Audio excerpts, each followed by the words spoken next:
Wednesday. Word. Wednesday. Word. Wednesday. Word.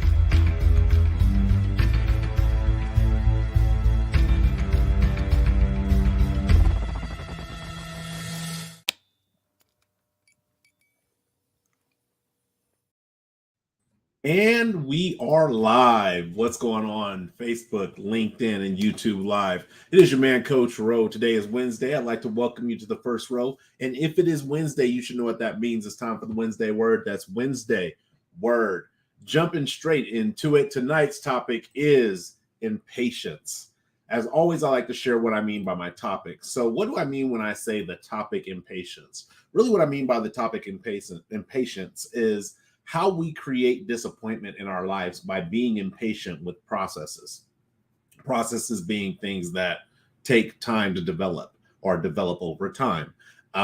Every time that we are impatient with that process, we typically create some type of disappointment. So tonight I have 3 tools for the first row that I want to share with you when it comes to impatience. Let's jump straight into it. Tool number 1 when it comes to impatience is impatience destroys enjoyment. Now, I always try to put the first tool first. And why I chose impatience destroys enjoyment as the first tool is because at the end of the day, no matter what process you're going through, it could be a negative process or a stressful process, a healthy process, a growing process. The process doesn't matter, but whether it's good or bad, positive or negative doesn't matter. But what happens is when we are impatient and we're destroying the enjoyment, what we're doing is we are eliminating our ability to actually extract enjoyment, whether it's from a negative or a positive process. Now, how will we extract enjoyment from a negative process? Let's start with there because that kind of may not seem to make sense. But let's say I'm in college and I have a paper due, right? That process I could feel is kind of like a negative process because I don't want to do the paper. Maybe I procrastinated on getting the paper done in the first place, whatever it may be. But as I start to do the paper, instead of doing the paper correctly, I stop enjoying that process and I start just rushing through it because that impatience sets in. I just want to be done. I just want to get this over with. I really don't want to do this in the first place. And by doing that, what happens is we begin to focus on what we don't want to do. And by focusing on what you don't want to do, you typically will do what you don't want to do, which is turn in a good paper. Well, you typically will do what you want to do. You will typically not do what you want to do, which is turn in a good paper. So when I say impatience destroys that enjoyment process, we can think about it like going to an amusement park, right? Everybody knows if you go to Disneyland, Magic Mountain, Universal Studios, doesn't really matter the amusement park, but if you go to one of these amusement parks, you might be super excited to go there. Super excited, like, I'm finally here. I've been waiting to go here all year, and now I'm here. But then you go to get on the first ride, and then you have to stand in this line. And the line can take hours, not just an hour. It can take hours to actually move through the line. And in taking those hours to move through the line, it's really easy to become impatient.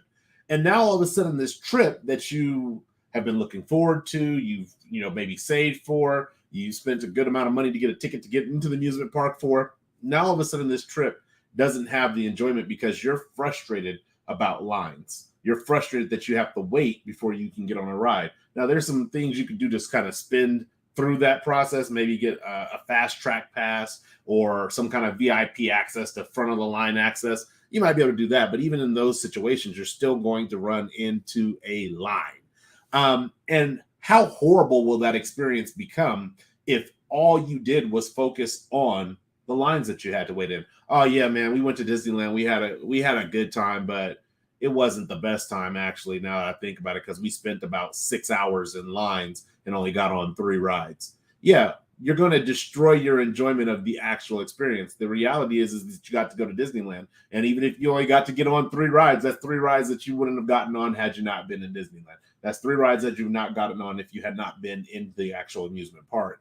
And so the reason why, again, I chose this tool first is because I think, at least for myself, I've learned that I prefer to enjoy the process. That's my preference. No matter what the process is, I prefer to try to seek enjoyment out of it. Now, that doesn't mean that there's not stress that comes along with that, anxiety, worry, imposter syndrome, and a host of other things. But it's my responsibility as the person going through the experience to try to glean as much enjoyment as I can out of that experience. Because the thing about enjoyment, when we enjoy a process, we typically will learn and retain the lessons that we learn through that process. So tool number one, again, impatience destroys enjoyment, is really about us understanding that the process is the process. The time that it takes to get through the process is the process. You might find some efficiencies for the next time you go through the process, but do your best to enjoy it, because being miserable in a process makes you really, it's counterproductive to successfully completing that process. So that's tool number one. Tool number two, when it comes to impatience, is rushing ruins outcomes. Now, at first, when I started writing out these tools, I started thinking like, man, impatience, destroys enjoyment. And then I was like, rushing ruins outcomes. Is that the same thing? I don't think it's the same thing. And here's why I don't think it's the same thing. The reason I say rushing ruins outcomes is because when we're impatient about any kind of process, and we will typically speed ourselves up, we'll rush ourselves through it to get it over with, right? Just get it over with and we'll be done with it. Well, the problem with that is when you rush through a process, you typically don't do your best work. Think about if you're building a house. And in fact, I owned a house in California where this probably took place, or maybe over time it took place, who knows. But think about you're building a house. You have this vacant lot, there's empty land, and you're going to put your foundation down and you're going to build your house. Now, if I rush through the part because of building the foundation, which is probably one of the most important parts of building the house, I just want to go ahead and start building the house. I just want to be in my house. I'm impatient and I'm rushing that process. What happens is I don't put the work, the effort, and the quality necessary into the foundation for when I go to build the house, for that foundation to truly support that house. And it may not happen. This is what's the trick, is that the foundation may not shift or fail immediately, like when I start building the house and it fails. It may not happen like that. What may happen is you build that house and it sits for 10 years and it's doing just fine for 10 years. And then in year 11, the foundation starts to shift. And in year 11 or in year 12, the walls start to have cracks in them. In year 13, all of a sudden you have a part of your floor that's sagging. Rushing is always going to ruin the outcome. Why? Because you lack the attention to details necessary to successfully create success that can be sustainable. So when it comes to rushing, ruining outcomes, especially when it comes to being impatient, we have I've been guilty of this, where we have, let's just skip to the part where I'm done with this. And so you just go and you go and you go. My profession, I'm a data analyst. And when I get impatient with trying to come up with solutions for whether it's a dashboard or report or just validating data, when I become impatient and I try to rush through it, okay, yeah, it looks good. Typically what happens is later on, whether it's later that day, later that week, later that month, that dashboard comes back to me and it's like, oh, I forgot to do this part, or oh, I forgot to do that part. I'm ruining the outcome of the dashboard just working and working as intended or working as planned, or the data being validated and curated or screened to where it's quality data. I'm rushing that, and as a result, I ruin the outcome of my dashboards that I'm trying to create. The challenge with this is when we rush, we think that we are just simply hurrying up, that we're just getting it done faster. But unfortunately, the getting it done faster part comes at a cost.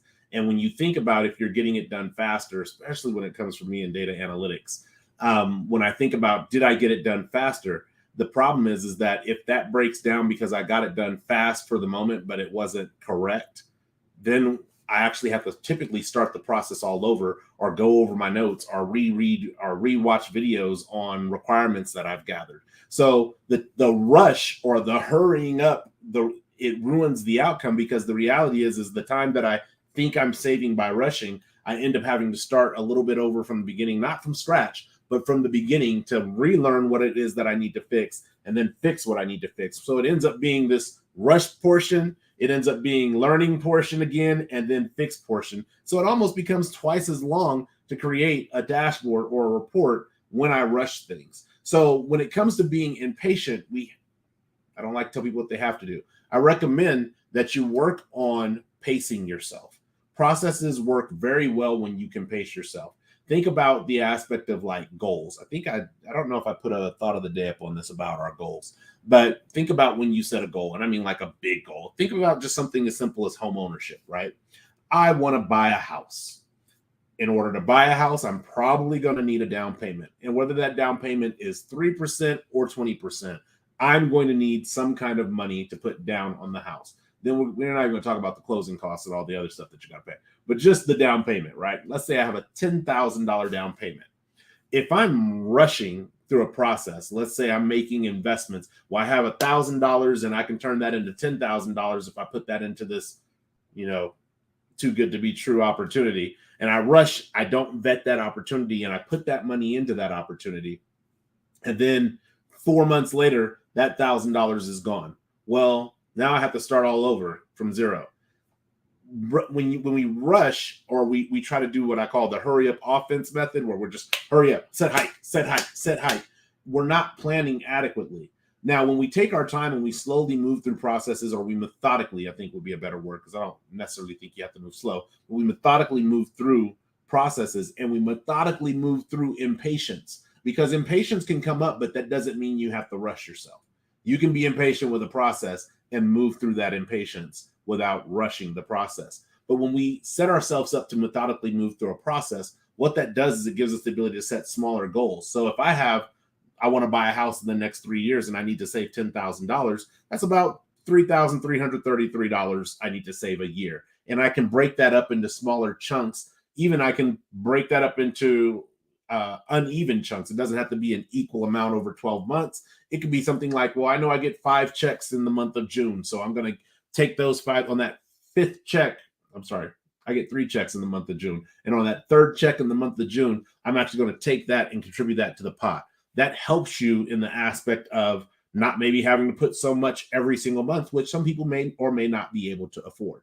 But rushing ruins those outcomes when we're like, okay, I'm going to hurry up and do what I need to do. Okay, I saved all this money. I've been I don't want to say a victim. I've practiced this behavior before, where I've needed to save a large sum of money, and I go so aggressively at trying to save money that I put myself in a situation where I have to end up using the money that I tried to save.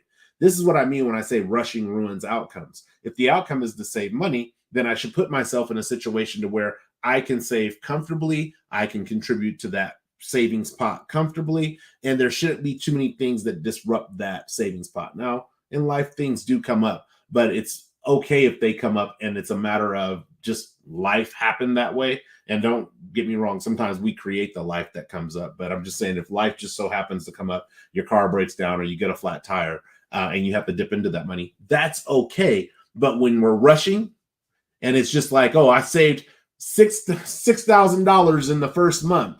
Well, what about your bills? Because you still have to pay rent. Okay, well, now I'm going to borrow rent and then I'm going to pay that back. You're ruining your outcome, because what you're doing is you're teaching yourself the discipline of tapping into savings to pay bills, tapping into savings to pay bills. So set yourself up to not be in a rush. When you feel impatient, it's okay to have that feeling of impatience, but be willing to methodically move through those feelings, through those emotions, and stay structured on something that is not rushed, something that is not hurried, in order to get your outcome. That's tool number 2. And finally, tool number 3, when it comes to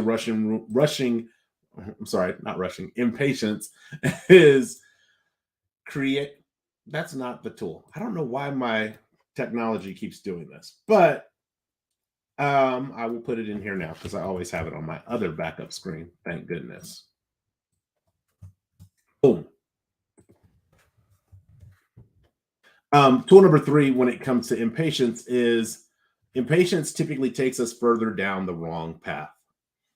Man, there's so many things that I could say about this, but we'll take just simply we'll take just simply life as it is. We'll go back to building like houses for a moment. Again, think about that foundation that you didn't set properly because you were impatient and you were rushing. You may or may not know you set it improperly, right? But let's say you do know you set it improperly. What'll end up happening is we'll invest Well, I already got the foundation down, and it'll be too much work to break the foundation back up and start over to do it correctly. So I'm going to leave that foundation there and hope for the best. One of my favorite quotes is, "Hope is not a strategy. Hope is absolutely not a strategy. It is like, I'm just hoping things go right."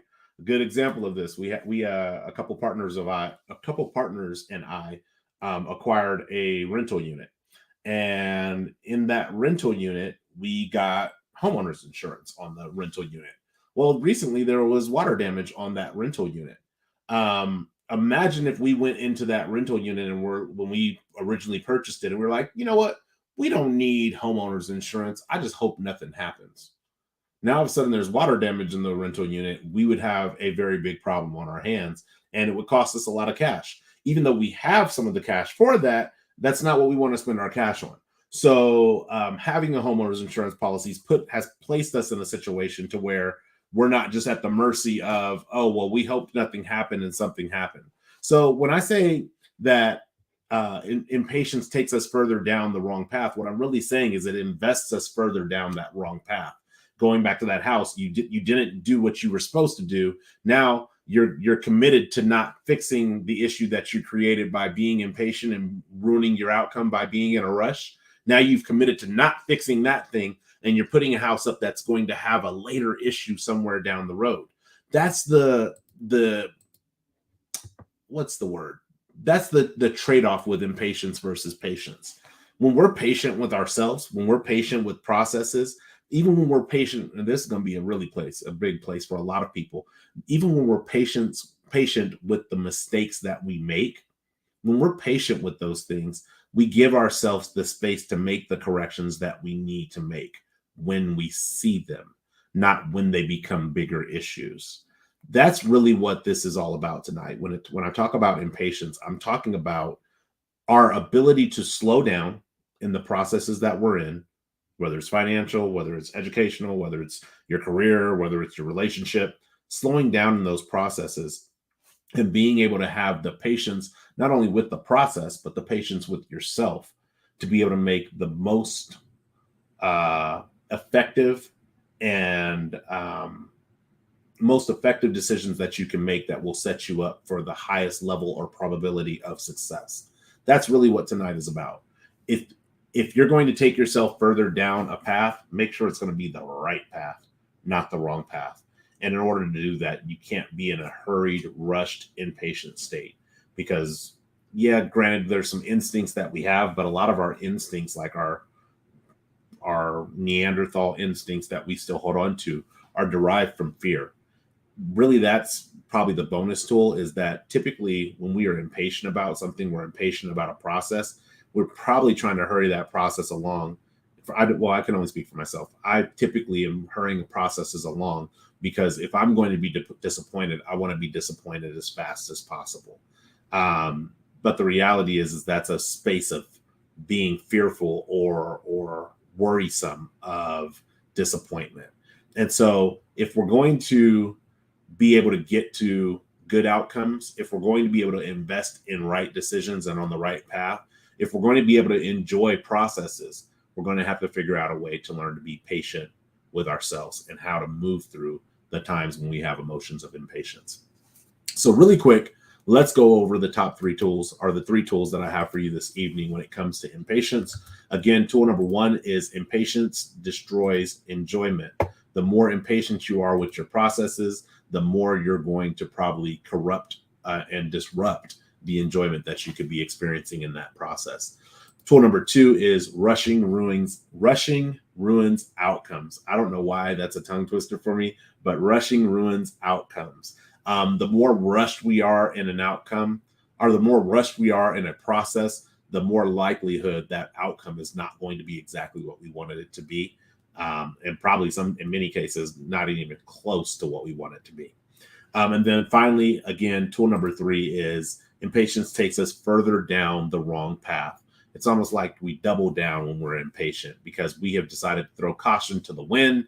We're impatient. We just want it done. We want it done now. And even if we've made mistakes along the way, we're just going to live with those mistakes. Some mistakes may be okay to live with in the moment, but later on, the investment of that mistake is not worth living with. Think about when people go into bankruptcy because they've made the mistake of heavily investing in debt or heavily accruing debt, and then they get to a place where they can't even get out of the debt and they have to file bankruptcy. We don't want to be investing down the wrong path. We don't want to go further down the wrong path. We want to make sure that we're going down the right path. And in order to do that, there is a sense of caution that we need to have, caution that we need to have in order to make the right decisions along the way. So that's what I have for you this evening. As always, with the Wednesday Word, I have a story that I'd like to share with you, something that kind of got me thinking about this particular topic. And this is, I always tell people, I try to be transparent on the Wednesday Word stories. This is an opportunity for me where I know that I got something completely wrong. And this has to do with a conversation that I had with my wife. My wife and I were having this conversation, and I asked her a question in the conversation, and she answered the question. For me, she answered what I needed to hear. And she continued to go. And I was like, I don't need to know all that. I just need to know this. I just wanted to know this. I don't need all the extra stuff. I just needed this. And for me, that is how I try to communicate. Now, if you ask my kids, they're like, no, Dad will give you a lecture for like 85 minutes. But I try to communicate that way, to where my communication is concise, direct, and poignant. And so in cutting off my wife in the communication and thinking about this impatience, I was like, why was I so impatient with that? It was like, well, for me, I was impatient because I just wanted a yes or no answer. And once I got the yes or no answer, I was good with that and I wanted to move forward. But what that did, when we go back to rushing ruins outcomes, is it created tension between my wife and I in the communication that we were having. And she told me, like, see, you're not even giving me the chance to finish what I'm saying. And in my Billiness of Billy at the time, I was just like, well, I didn't need any more information. So I didn't need you to say anything else. I just needed you to get back to where we were talking. I just needed a clarifying answer on a question. Well, in doing that, that has the potential, especially if you do that over time and regularly and all the time, that has the potential to ruin communication. And communication between a husband and wife is probably some of the most important communication that I can think of that I'll have in my entire lifetime, is the communication between my wife and I, because we talk about things, we strategize things, we work on things. And really, by rushing that portion through my impatience, rushing that portion of the conversation, what that does is it has the ability to ruin not only the outcome of that conversation, but the outcomes of future conversations. And that's a second bonus tool, is that sometimes the outcome that you're ruining is not just that outcome that you're on. It can be future outcomes that you're ruining. And by rushing that, it can also put by further investing in that path, it can also put us in a situation to where we don't take the time to have the naturally paced conversations that we would have, because either I'm rushing it or she may feel like I'm going to rush it. So there's things that she may not share with me that are important for me to know as a husband. That she may not share with me because I am rushing the conversations. And if you do that over time,